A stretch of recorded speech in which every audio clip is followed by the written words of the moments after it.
Sa nakaraang linggo, si Chainlink ay nakatanggap ng sunod-sunod na magandang balita na nagbigay po ng lakas sa kanyang presyo.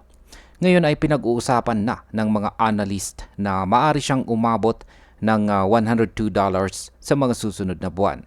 Kaya alamin natin kung bakit nagiging bullish si Link at ano ang mga dapat po nating bantayan bilang mga traders at investors.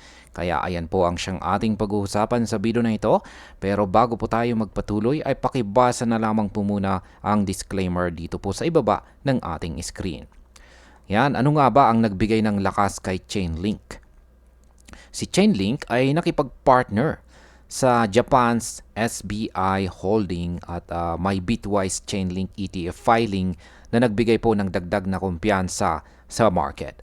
Ang mga balitang ito ay nagpasigla sa derivatives market at nagdala po ng mas mataas na demand para kay Link. May dagdag pang good news nang i-announce na may dagdag na link sa Chainlink Reserve na nagpapakita na sustainable po ang network sa long term.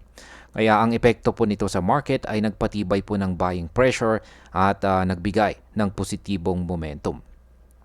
Ano naman ang sinasabi ng price pattern ni Link? Ayon po sa crypto analyst dito na si Ginoong Ali Martinez, ang price action ni Link ay nasa isang symmetrical triangle pattern. Kapag nagkaroon po ng bullish breakout dito, may posibilidad na mag-parabolic rally si Link na maaaring magdala ng kanyang presyo sa $102 sa mga darating na buwan. Kung mangyari ito, tiyak na makakaakit ito ng mas maraming bagong investors na magpapaangat pa ng demand. Ngayon ay bakit po ba mahalaga ang pag-alis ng Link sa mga exchanges?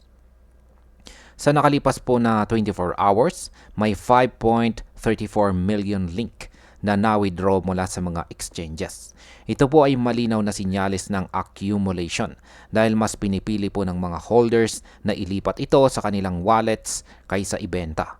Ang ganitong galaw ay karaniwang nagpapakita po ng tiwala sa long-term na presyo, kaya posible pong magpatuloy ang pagtaas ng market value ni Link. Ngayon ay ano naman ang mga susunod na price targets para kay Link? Batay po sa Fibonacci extension levels, yan po yung mga kulay yellow na horizontal lines na nakikita natin dito sa chart. Ang susunod na mga target ay nasa $36.33 at saka $45.07. Sa weekly chart, bullish pa rin po rito ang market structure at ang OBV ay nagpapakita po ng steady buying pressure. Gayunpaman, dapat pong bantayan ng bulls ang $23.4 na support level para mapanatili po ang kanyang upward momentum. Kapag ito po kasi ay nabasag, maaaring magkaroon po ng short-term pullback bago muling umakyat ang presyo. At ayan, bilang panghuli, ang aking sariling opinion naman tungkol dito ay malinaw na si Chainlink ay nasa magandang posisyon ngayon.